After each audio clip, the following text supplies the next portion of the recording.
Hola, ¿qué tal? Soy Claudio Alpizar, desde la Cava del Club Unión y a través de Red de las Américas. Hoy, en Noche Sin Tregua, tenemos a un abogado de esos que tienen fama en Costa Rica. Alguien que fue ministro de Justicia y que fue ministro de Seguridad. Hoy, para una Noche Sin Tregua, Juan Diego Castro. Bienvenido. Muchas gracias, Claudio. Gracias usted por invitarme. No se despegue de la pantalla, porque esta será una plática sin tregua. Superar una meta es ver una sonrisa crecer. Superar una meta es contar con una mejor esperanza. Superar una meta es tener el apoyo de todo el país. Teletón 2011 logró recaudar un total de 848.317.345 colones. Un año en donde logramos más de lo que cualquiera se pudo haber imaginado. Y por eso le decimos a Costa Rica, ¡gracias! Superar una meta es saber que, juntos, todo es posible. Síganos en vivo por Radio La Fuente Musical, emisora afiliada a Red de las Américas, en los 1300 amplitud modulada para toda la provincia brumosa. Nosotros seguimos el rumbo de la economía, las finanzas y los negocios. Entrevistamos a quienes toman las decisiones en las principales empresas nacionales y le decimos a usted cómo esas decisiones impactan la economía. Revista Rumbo, nuestra audiencia mueve a Costa Rica. ¿Por qué abogado, Juan Diego? ¿Por qué decidí ser abogado? Tenía que decidirme por 3 carreras porque yo empecé a vivir muy rápido y me interesaba mucho o ser psiquiatra, o ser matemático, o ser abogado. Pero el amor llegó muy rápido a mi vida y la carrera que me permitía trabajar y producir decentemente era la abogacía. Sin embargo, no me arrepiento. Esa en el fondo era mi verdadera vocación. Yo diría que solo el amor disfruto más que el ejercicio de mi profesión. Bueno, pero cuando Juan Diego decide ser abogado, empieza su carrera, yo recuerdo, la verdad, el nombre de Juan Diego a partir de aquel famoso juicio en que defendés al expresidente José María Figueres. Ese es como el impulso. No es que ese juicio es el que hace a Juan Diego mejor abogado, pero sí lo saca un poco de la oscuridad y lo pone ante la opinión pública, Juan Diego Castro. Sí, lo que sucede es que, vamos a ponerlo en el calendario, yo estudié en la Universidad de Costa Rica de 1973 a 1978.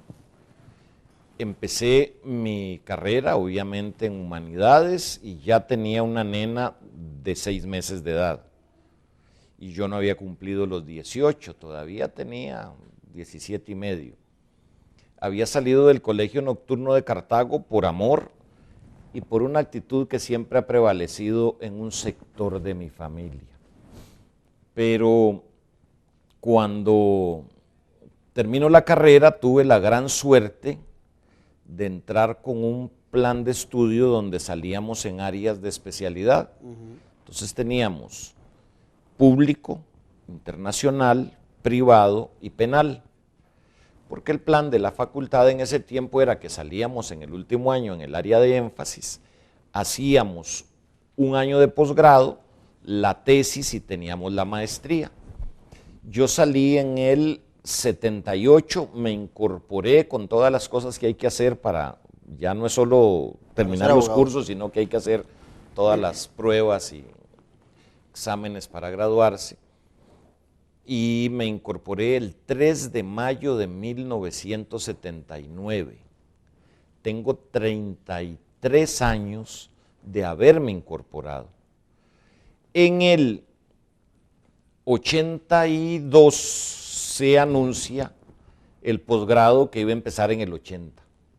Lo hiciste acá también. Y claro, y yo soy uno de los 3 muchachos que hacemos el primer posgrado que hace la Facultad de Derecho, que era un año yendo a clases todas las mañanas de 7 a 12.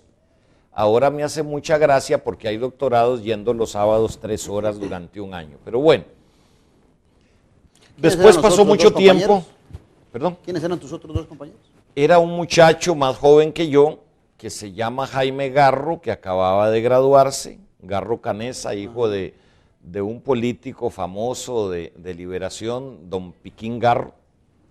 Y el otro era un juez de ese tiempo, Freddy Segura Salazar, y quien les habla. Eso es en el 8.3. En el 8.4, obviamente hacemos los exámenes de posgrado y nos dan un título de especialista en ciencias penales. ¿Qué le parece? Como 15 años después abrieron la maestría en la facultad y la verdad es que ya no me dieron ganas. Estuve dando clases 18 años en Escuela Libre de Derecho, los cuales disfruté muchísimo. Es más, me encanta dar clases. ¿Te gustaría tomarte? Yo siempre me tomo un vino. ¿Vos querés tomar un vino o alguna otra cosa? Pues yo no debiera, pero como ando un colega que me va a manejar, no podría dejarlo solo usted, don Claudio. Pues dos vinitos tintos, por favor, Víctor. Gracias. Entonces, ¿por qué todo este cuento? Porque dando clases en la Escuela Libre de Derecho, en el 91, me dice él, en ese tiempo nosotros pertenecíamos en la Escuela Libre a la UAC, se llamaba Colegio Escuela Libre de Derecho, aquel sistema de Oxford. Y me dice el maestrescuela Fernando Montero Piña, te anda buscando Pablo Arce, que le urge hablar con vos. Y Pablo era el canciller de la UAC, o sea, como el secretario del rector Malabasi. Ajá. Todavía hoy rector. Sí. Guillermo. Don Guillermo. Entonces yo llamo a Pablo por teléfono y me dice, Juan Diego, salud. Te dejo salud. Salud por la libertad.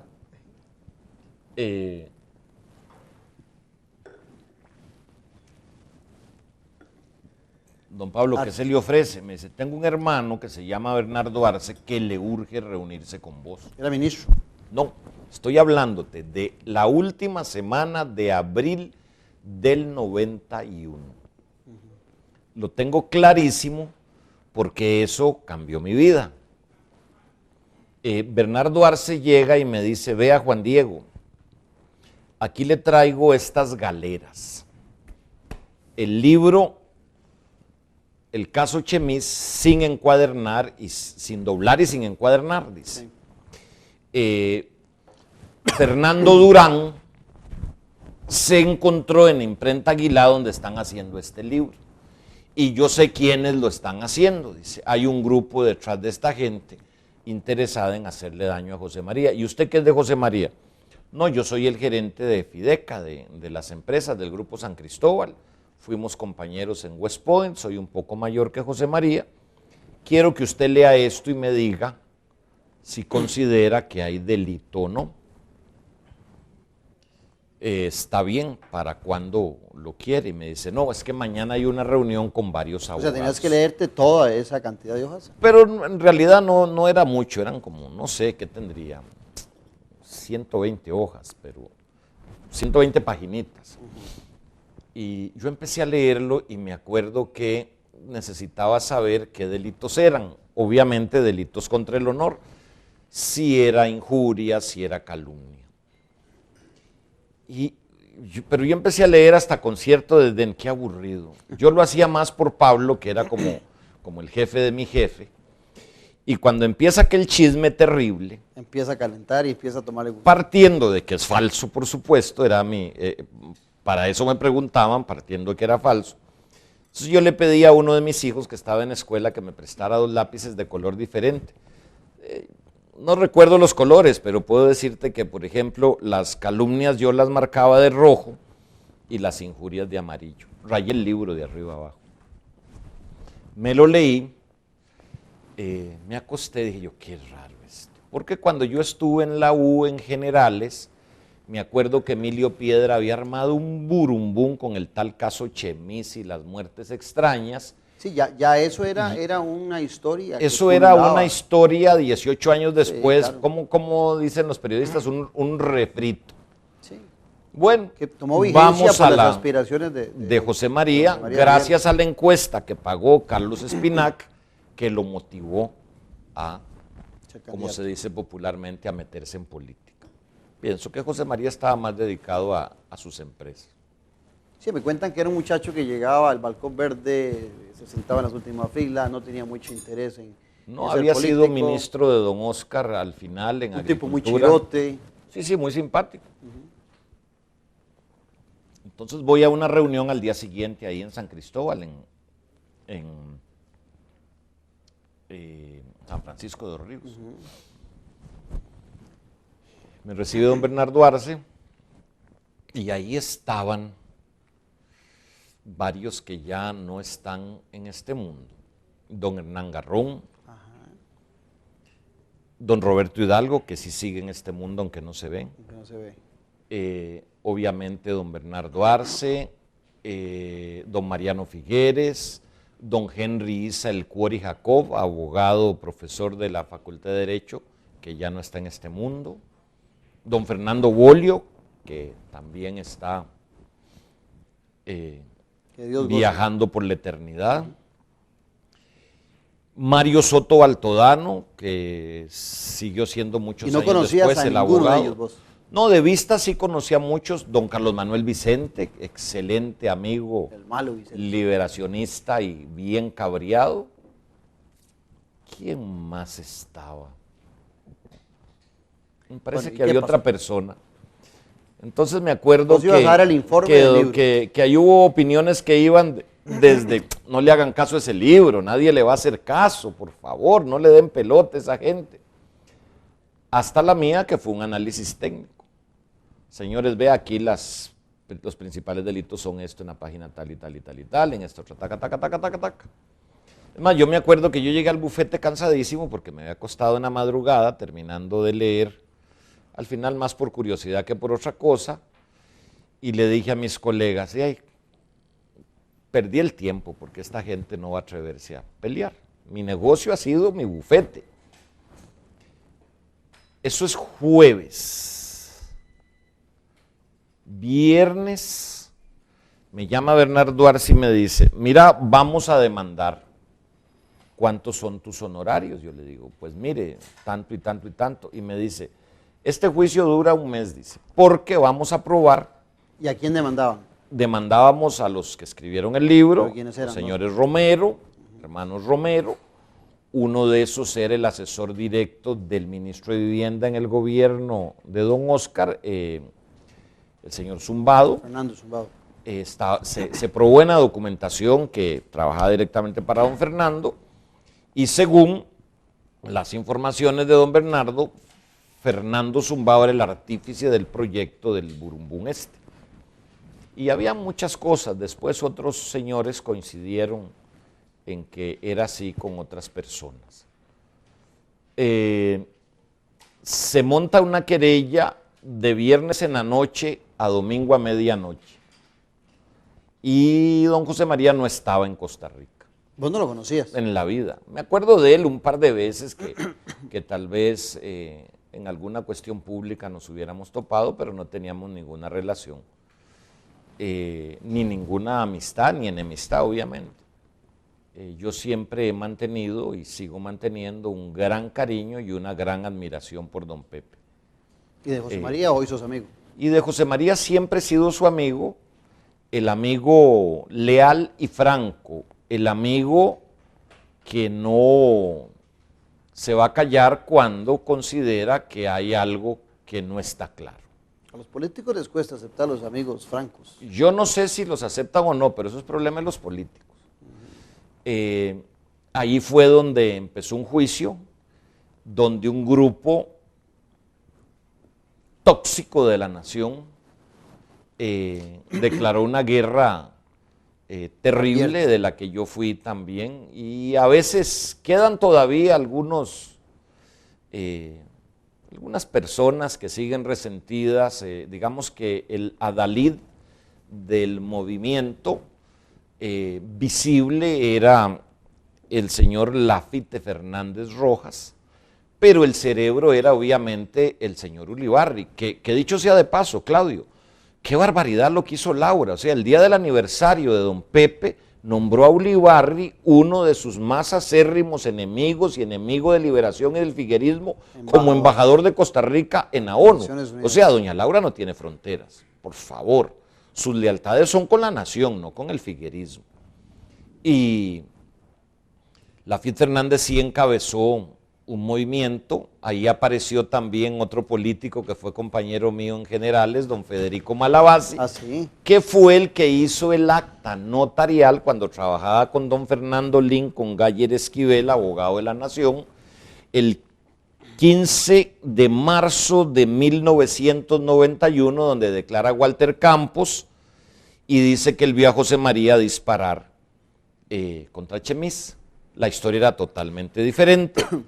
El juicio que don Bernardo y don Carlos Espinac habían planeado para 2 semanas empezó el 29 de abril del 91 y terminó el 15 de diciembre del 93. No fue un mes. Cuando Walter Campos muere exactamente hasta Lolote en la cantina Las Castañuelas, 100 metros al sur del antiguo Cine Rex o 100 metros al sur de la esquina sureste del Parque Nacional, con 375 de alcoholemia. Era algo así como poner una vaca en el aparatito este que los gringos acaban de poner sobre Marte.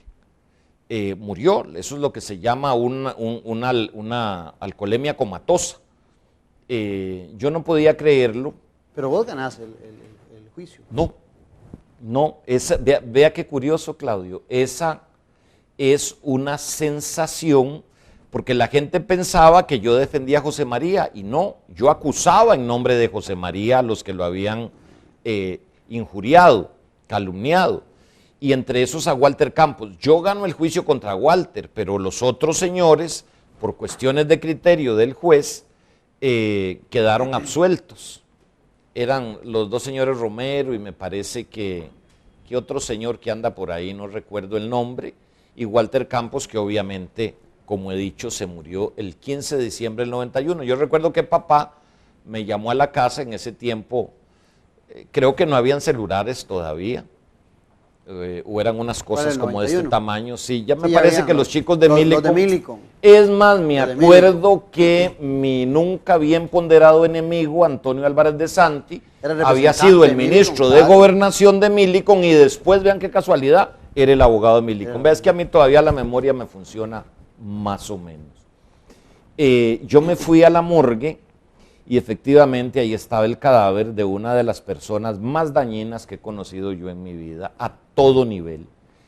El comité político, no sé cómo se llama, ¿sí? El centro de la semilla que asesoraba a José María, en ese tiempo, don Roberto Hidalgo, don Carlos Espinac, doña Floris Rodríguez, don Francisco Antonio Pacheco, me parece que Rebeca Grispan, decidieron que las cosas se quedaran así. Vea que estamos hablando de mitad de diciembre del 93 y las elecciones son el primer domingo de febrero del 94. Las semanas. O sea, estábamos a 7 semanas de las elecciones. Desde que muere Walter Campos, que yo me voy a hablar con José María a la casa de su abuelo Fafa, otro gran señor, y le cuento lo que ha pasado. Yo no vuelvo a ver a José María hasta que se le ocurre proponerme que sea su ministro de Seguridad. Lo oigo en la madrugada del día de las elecciones, que me llama para saludarme y más o menos, dicho esto con cariño, me dijo: Juan Dieguito, te llamo para darte las gracias. He pensado mucho en vos ahora al oír el recuento. Un gran abrazo, no voy para no molestar a tu familia.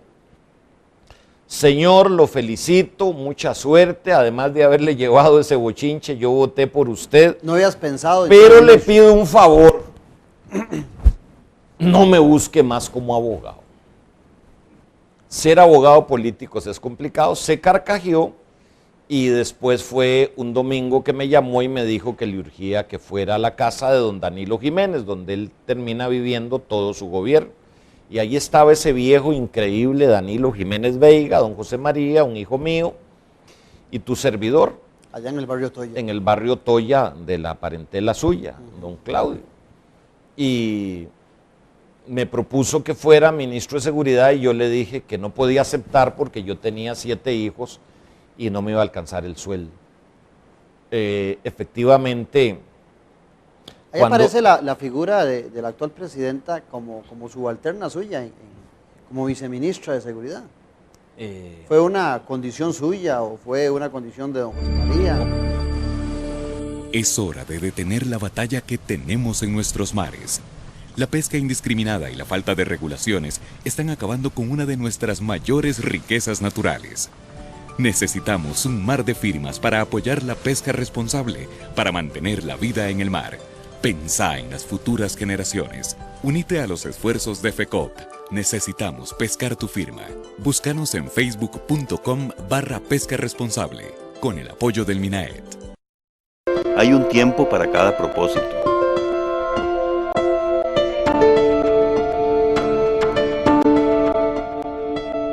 Evitemos que abandonen las aulas.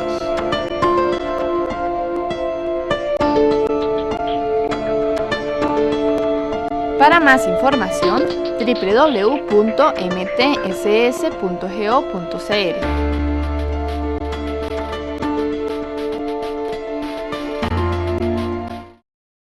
Jorge, ¿qué es esto de televisión digital? Ay, no me digas que hay que pagar más plata. No, al contrario, se trata de televisión digital gratuita, con mayor cobertura en el territorio nacional y sin necesidad de cambiar el televisor. Tendremos mejor imagen y sonido y hasta podremos ver tele en el celular. Eso me parece muy bien. Claro, en Costa Rica estamos avanzando y más beneficios podremos ir descubriendo durante el proceso del cambio. ¿Y cómo se llama? Televisión digital. Y como dice, es una señal para todos.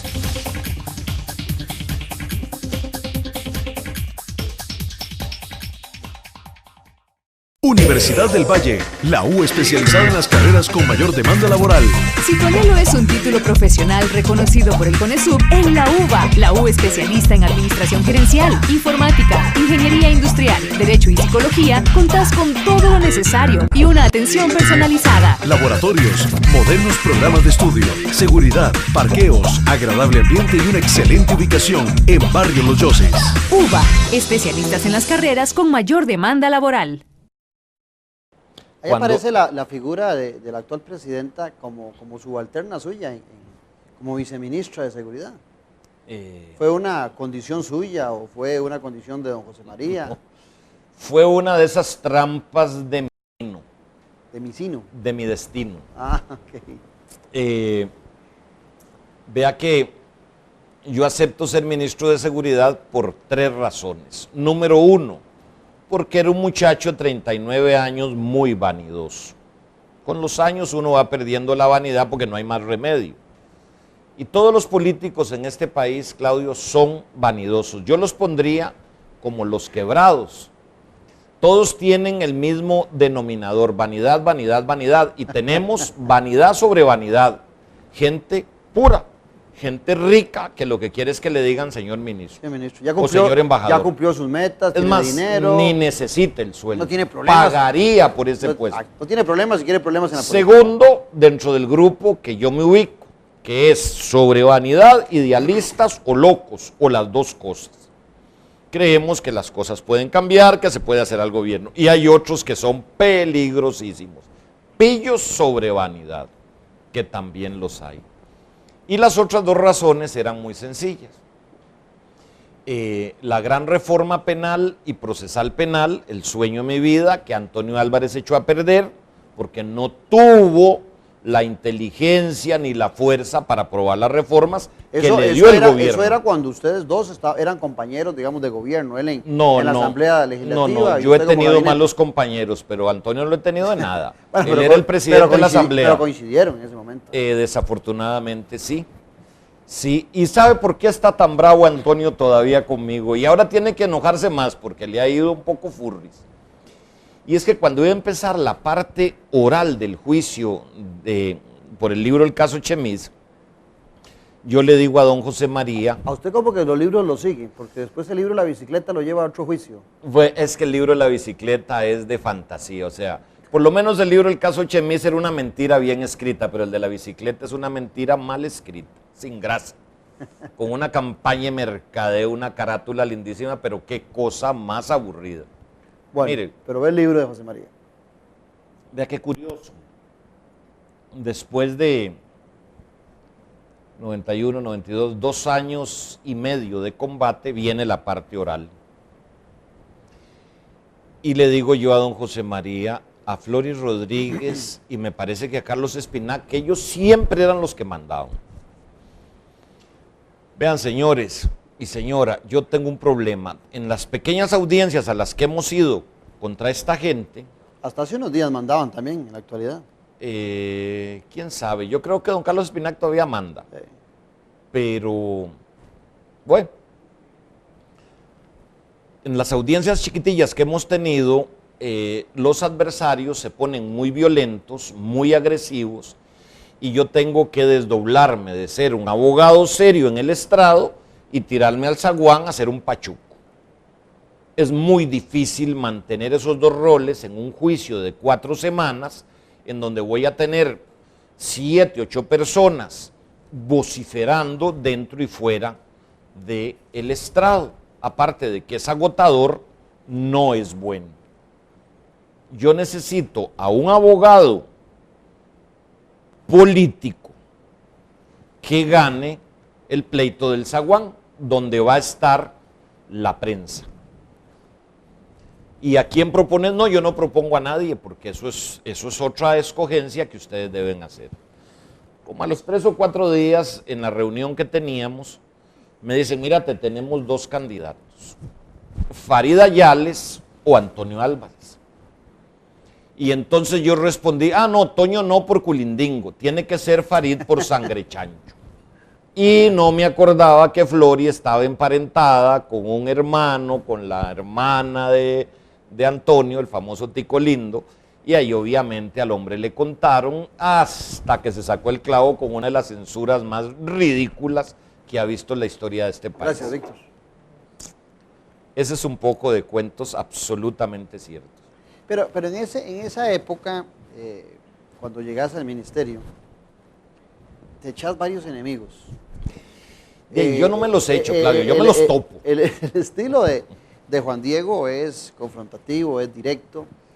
Al ciudadano costarricense en muchas ocasiones, si no en la mayoría, le gusta oír a Juan Diego por la claridad con que habla. Sin embargo, también en el espacio de la política te ha generado enemigos de verdad. Sí, la situación para mí es muy simple. Yo soy abogado, yo soy litigante.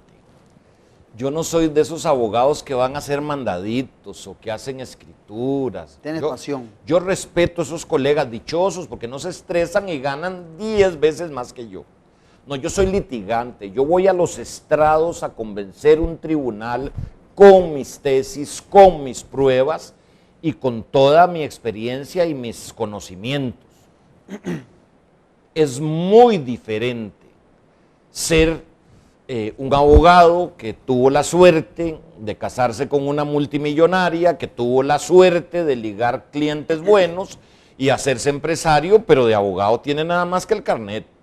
No, abogado no es el que tiene el título, abogado es el que va a los estrados a ganar y a perder pleitos. Ese es el abogado. Entonces mi esquema es de abogado. Y si yo tengo un problema, yo tengo un caso. ¿Y cómo se monta un caso? Sabiendo los hechos, sabiendo la prueba y sabiendo qué ley hay que aplicar. Por ejemplo, el 9 de mayo de 1994, cuando los policías que cuidan el edificio donde está el despacho del ministro, señor Fishman, que acaba de salir, era el que me había recibido en una galería de arte. Yo decía, no puede ser que un ministro trabaje en esta galería de arte. Y tenía todos los cuadros más lindos del museo de adorno. Bueno, los que tenían oficina. Era una cosa, era un lujo que yo decía, pero qué horror. Claro, Recuérdese la relación que él tenía con el museo en aquel tiempo y Sí, con el sí, Ministerio de claro. Cultura, ¿verdad? Bueno, muy bien. Cuando yo abro la puerta, lo que hay es un escritorio, una silla, una tarjeta del abogado de los Romero y una gran miada en alfombra frente al escritorio del ministro de Seguridad. Yo no puedo asegurar que el que miccionó ahí fue el señor Fishman, ni tengo olfato para diferenciar los orines según la raza de las personas, pero que era una miada, era una miada. Sí. Tengo fotos, llegó la prensa y doña Laura llegó a hablar conmigo porque no le contesté porque Ahí doña está, Laura buena es relación, la doña Laura. viceministra. Cuando ya yo estoy designado, es más, creo que José María nos presentó estoy seguro, en el Museo Nacional. Y Hasta ese día se conocen, doña Laura. No, ahí todavía no habían viceministros. Eso lo hizo él el 7 de marzo del 94. Me acuerdo muy bien porque uno también de mis inveterados enemigos es don Julio Rodríguez, que no lo Columnista de acusé, La Nación. que no lo acusé porque como los editoriales no los firman, yo no podía probar que él era, y después llegó a declarar cuando estaba prescrito y dijo que él lo había hecho con Ulibarri. A Ulibarri sí lo pegué al techo y lo condenaron. Don Julio Rodríguez me dedicó un editorial sin fronteras por haber sido designado por José María. ¿Por qué?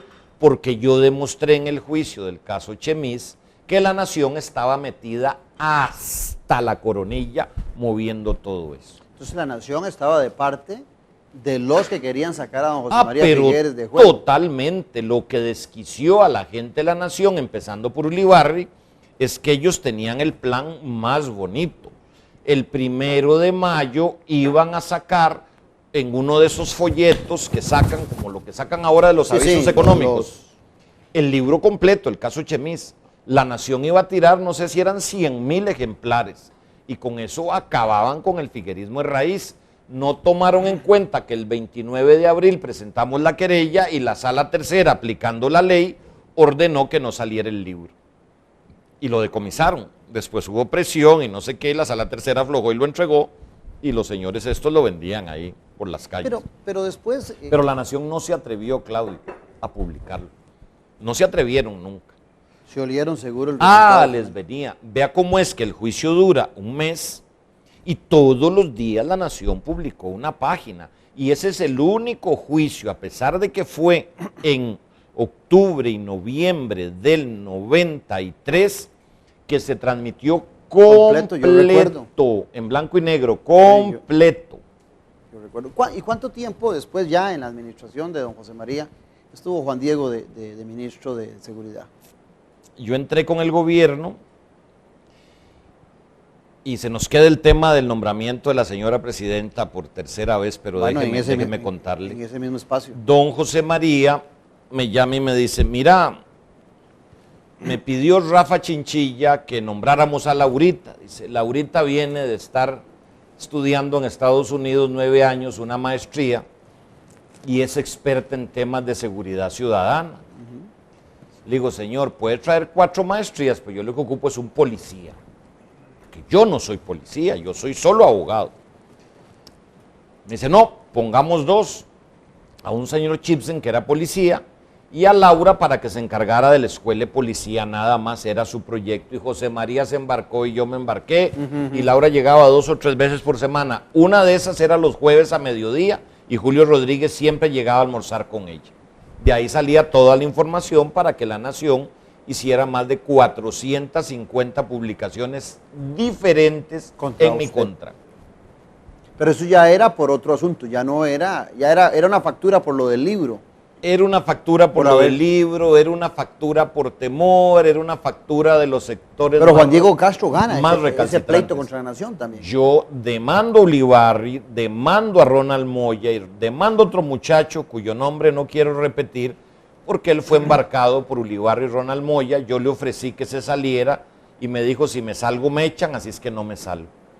Y es la primera vez, y creo que la única en la historia del país, desde 1970 que está vigente el Código Penal, que una parte, o sea, un abogado, solicita que la sentencia se publique completa y en las mismas 10 páginas donde salían las cosas en contra mía.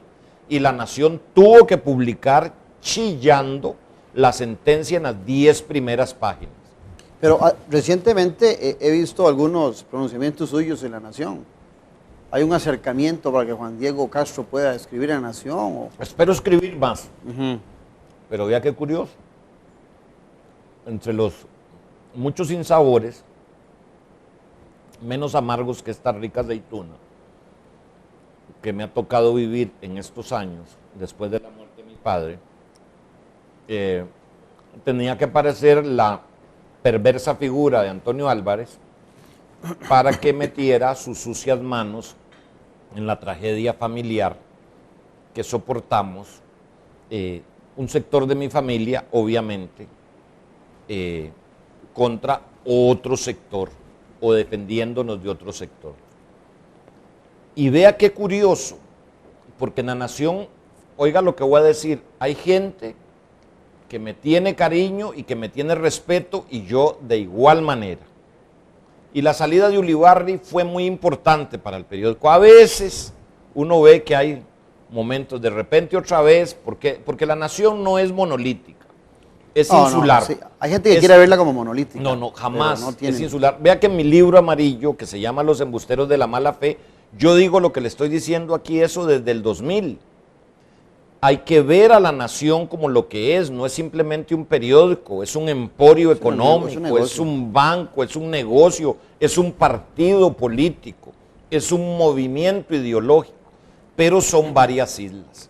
Entonces la Isla Negra, de allá a veces se desata y hace locuras, pero hay gente que obviamente no menciono, por razones obvias, que juega limpio, que es transparente, que es de alto nivel ético y técnico.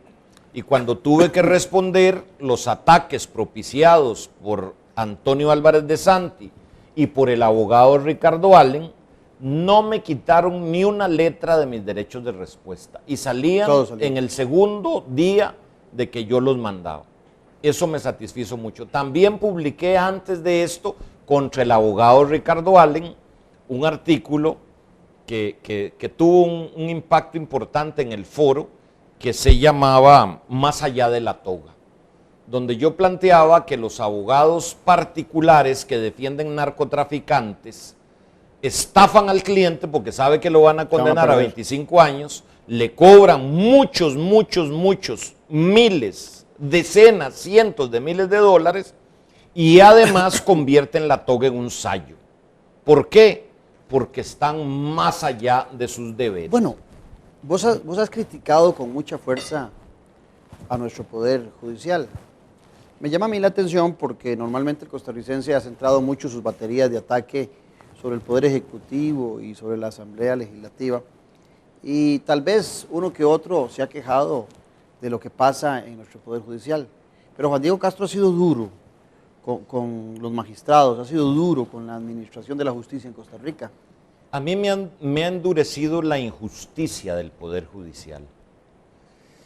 Y recuerdo muy bien a mis maestros que decían, mire, el litigio puede endurecerle la piel, pero no le puede endurecer el corazón. Yo quiero a muchísima gente dentro del Poder Judicial y a muchísima gente en la magistratura. Es más, para mí, los mejores funcionarios públicos de este país están en el Poder Judicial. Hay que ver a esos muchachos del OIJ, hay que ver a la mayoría de los fiscales, a los jueces, a las juezas, con aquellos horarios, con aquella locura. Pero hay una argollita corrupta que se ha enriquecido con las consultorías. ¿Y cuál es el mayor problema, aparte de ese enriquecimiento, que está provocando el Poder Judicial en ese deterioro institucional que los costarricenses perciben en la democracia? Vea las encuestas de los últimos días.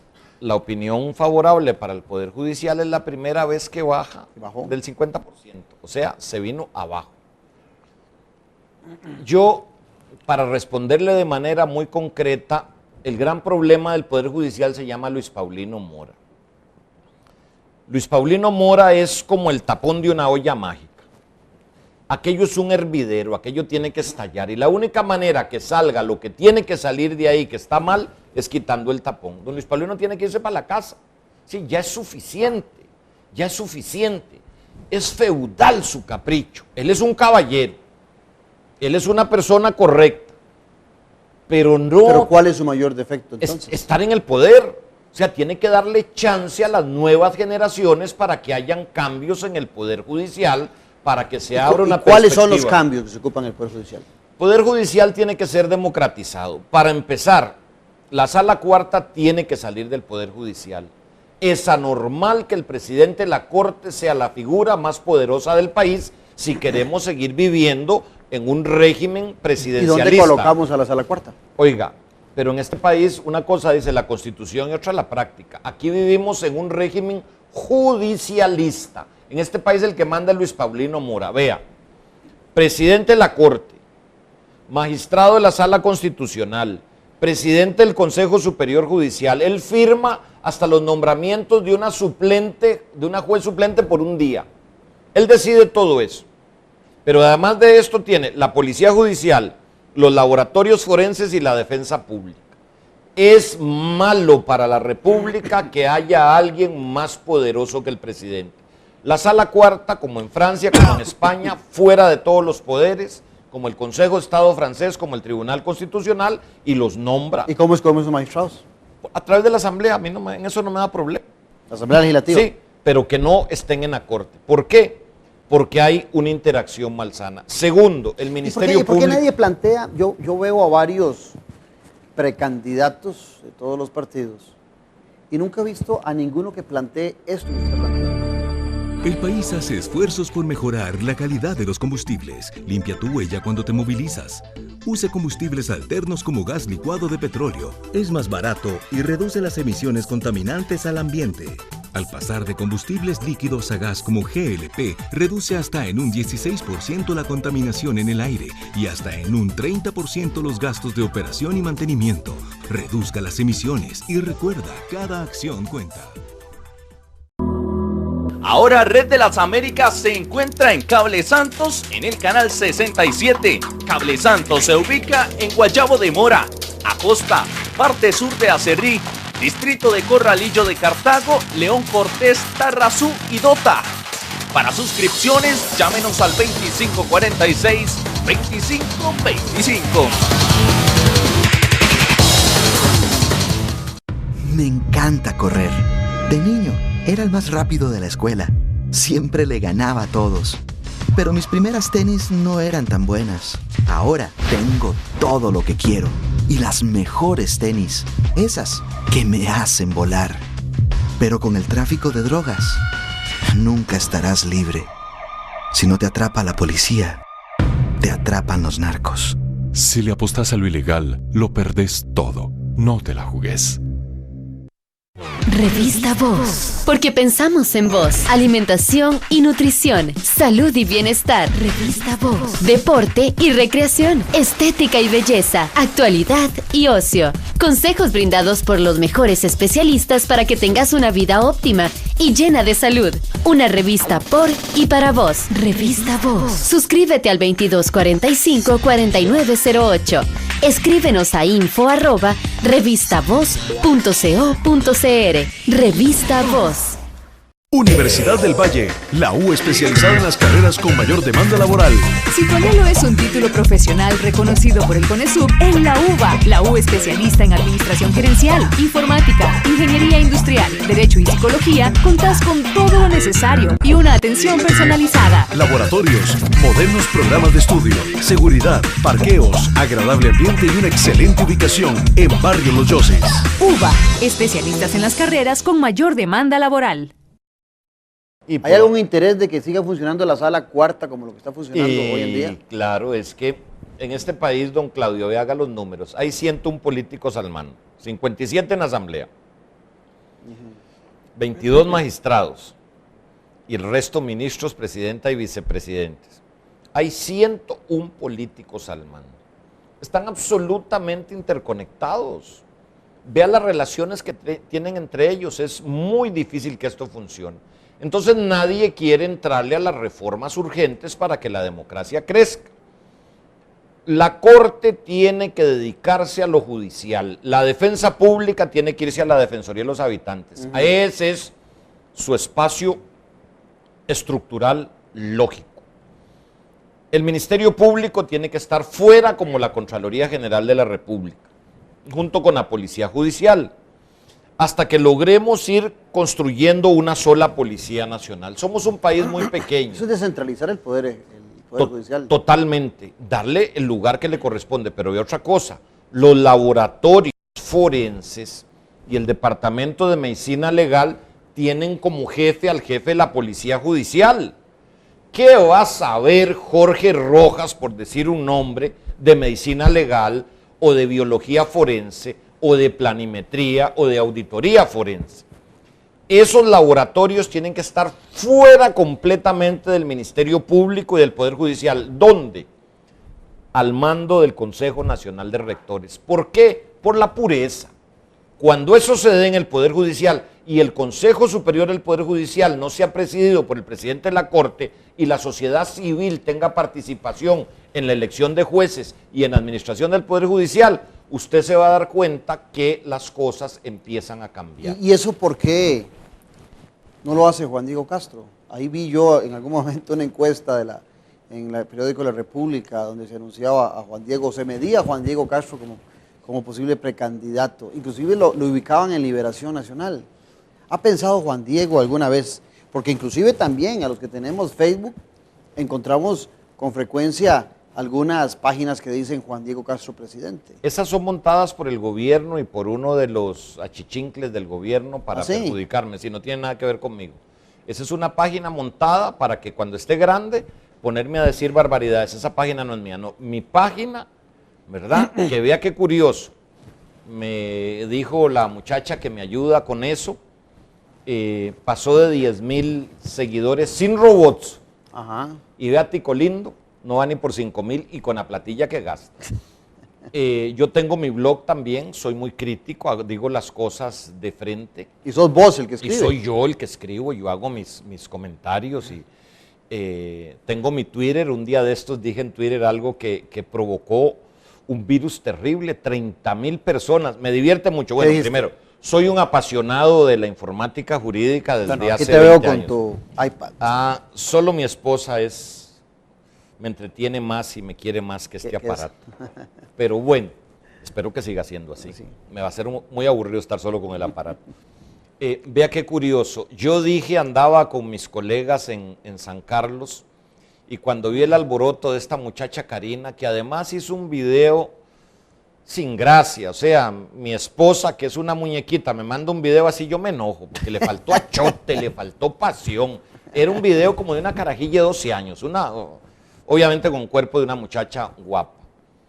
Bueno, pero Juan Diego Castro candidato. Yo dije en un Twitter, a la viceministra la echaron del gobierno por superávit hormonal. ¿Por qué no echarán a los que tienen déficit de lo mismo? 30 y pico mil de likes. Sí. Sí, ahí está. Bueno, ¿y esos likes cómo los transforma Juan Diego Castro en una Vea, el problema que yo tengo yo tengo 3 problemas. Primero, tengo un sector de mi familia capaz de decir cualquier barbaridad a cambio de que yo ceda y renuncie a la herencia de papá. Eso es como un candado en el corazón. ¿Y es tamaño poquillo ese? Es suficiente para hacerle una casa a cada uno de mis 8 hijos y jubilarme. Mi pedazo. Hijo. Y ahí igual para los 8 hermanos. Es bastante. Bueno. En fin, de repente no sé si he tenido una buena idea de pelear 5 años, a lo mejor he perdido lo mejor de mi vida. Y los otros 2 problemas son 2 caras de la misma moneda. No tengo plata y no me vendo. ¿Y cómo lo resuelvo? La lotería no alcanzaría. Hay fórmulas. Yo cuando veo las propuestas, Claudio, en esta situación en que se encuentra el país, de tanto desánimo, ¿será tan fundamental aún el dinero? Con tanta democratización, usted habla de Facebook, usted habla de Twitter. Yo no lo sé, yo veo experiencias, vamos a ver.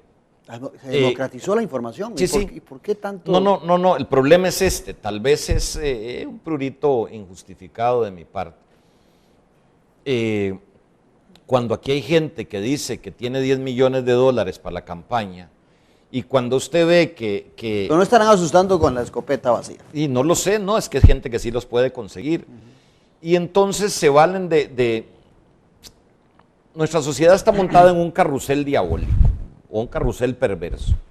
Los caballitos son los políticos, de todos colores. Nosotros tenemos que apagar el carrusel para que los caballitos no se muevan y tomar conciencia de lo que pasa.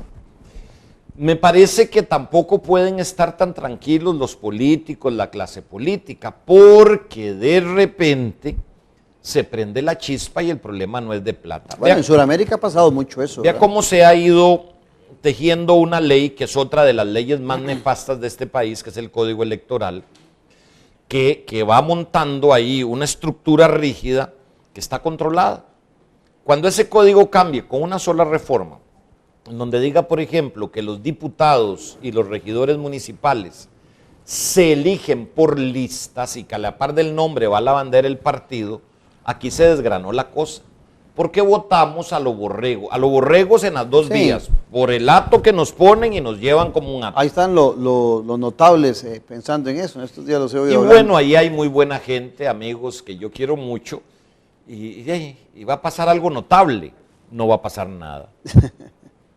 Bueno, pero entonces, la idea de Juan Diego Castro como precandidato, es que yo no me imagino, no, Claudio, yo no me imagino a Juan Diego Castro no. como candidato de un partido ya existente. No, y menos. Me imagino como un partido rebelde. Y menos no un partido maoísta y nada por el estilo. No. Bueno, vea, tenemos un gobierno maoísta. Sí. El gobierno anterior fue maoísta y nos dieron un estadio. Ajá. De mis tiempos juveniles en AU, ser maoísta era un pecado. Y ahora el gobierno de don Oscar fue maoísta. Tenemos a don Marco Vinicio Ruiz, un buen amigo mío, de embajador ante el maoísmo. Y bueno, ¿qué fue lo que pasó? Mao se convirtió en un ángel benefactor a lo largo de 25, 30 años. Pues tal vez fue... los ahorros de Mao. Los ahorros de Mao, ¿verdad? O de Deng Xiaoping, que cambió. Vea, yo creo que aquí el problema es muy sencillo. Y es más, tan fácil que tenemos que volver a los principios de la democracia, moderna, a los principios republicanos, a los principios tan sencillos como libertad, igualdad y fraternidad. Señores, aquí tiene que haber un nuevo pacto social donde los empresarios... Su exdefensor habla de la vía costarricense como un nuevo pacto social. Su exdefendido. Bueno, don José María, por quien yo tengo franco aprecio, no tengo una relación directa con él, he hablado algunas veces por teléfono desde que volvió al país, no hemos podido conversar personalmente por sus ocupaciones y porque yo soy un abogado de estrados. Entonces no puedo decirle al juez, mire, voy a irme a tomar un café con don José María, porque él no toma guaro, solo toma horchata o café. Sí, eso es otro de los problemas que yo le he criticado.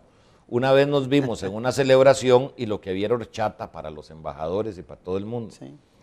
Y alguien mandó a traer un litro de whisky y me dice, ¿querés un whisky? Le digo, por supuesto. Entonces llega y me dice, eso no es horchata. Digo, señor, es whisky, ¿cómo voy a brindar por el presidente con horchata? Salud. Todo el mundo se murió de risa. Pero es muy complicado. Yo pienso que aquí lo que más podemos aportar es a levantar la conciencia nacional. O sea, y la conciencia nacional se tiene que dirigir a algo muy sencillo. Vea, todos los problemas de este país son muy fáciles de arreglar, empezando por la seguridad. Facilísimo.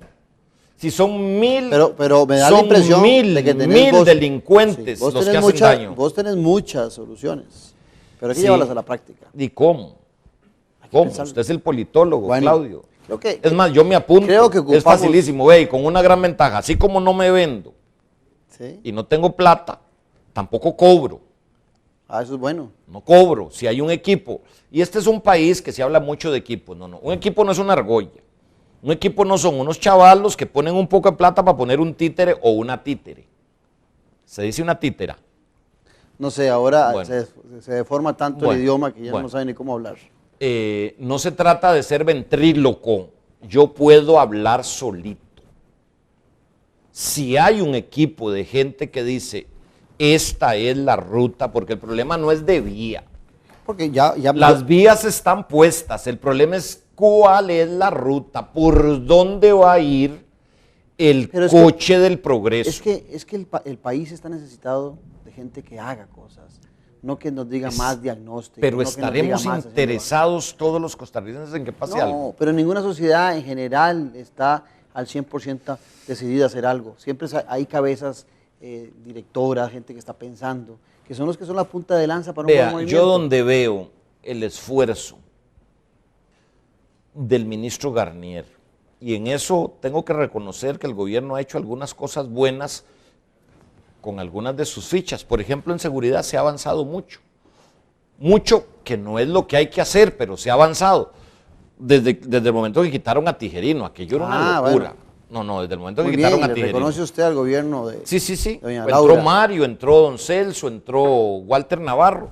Es un excelente equipo. Y vea que don Mario ni sale, pero tiene 2 viceministros. Que es un buen ministro, Mario. Sí, pero no sale mucho, mucho a la araca, pero está trabajando bien. Trabaja. Y don Leonardo Garnier, y me parece que ha hecho cosas muy importantes. Y solo cito 2, no soy su propagandista, lo considero mi amigo y lo respeto a pesar de los alborotos de la carta y la cosa. Lo de las sodas de las escuelas, eso era un relajo, lo que se comen los chiquitos. Y algo con lo que yo he estado de acuerdo siempre es con educación sexual obligatoria en las escuelas y en los colegios. Yo recuerdo la bodega de folletos que quedó guardada, no sé si existirá, hace como 10 o 15 años, porque la iglesia dijo no se distribuyen y el gobierno se compró la bronca. Ahora resulta que se armó una ordalía, ¿verdad?, que llegó hasta la sala constitucional 4-3, casi ganamos los librepensadores, porque entonces ahora los papás deciden si el chiquito lleva educación sexual o no, y la respuesta de Garnier fue muy buena. Con ese criterio, por concepciones religiosas, le van a decir a los chiquitos que no van a ciencias porque su religión no tiene que ver con evolución, o su religión no permite la teoría del Big Bang, o su religión no puede pensar que ya llegó un aparato a Marte. Bueno, eso cambia la forma de pensar del costarricense. ¿Cuánto tiempo nos va a tomar? No sé, pero es posible que en algún otro momento, Juan Diego, nos vamos a tomar una copa de vino y volvamos a compartir. Pero creo que hay muchos temas que se quedaron. Vos sos un buen conversador y tenés muchas historias que contarnos. Por supuesto que habrá otra vez. Y tal vez en esa ocasión esté Juan Diego Castro un poco más decidido sobre su futuro político. No, yo estoy decidido. Lo que tengo claro es que no lo puedo hacer solo. Okay. Yo... La conclusión, estoy decidido, vea, yo desde chiquitico, pero no puedo solo. Yo desde chiquitico aprendí a sobrevivir de los leñazos que recibí en mi casa. Así es que estoy entrenado. Muy bien. Gracias por venir. A usted, don Claudio, un gusto. Nos vemos nuevamente. Para Muchas gracias. Hasta pronto.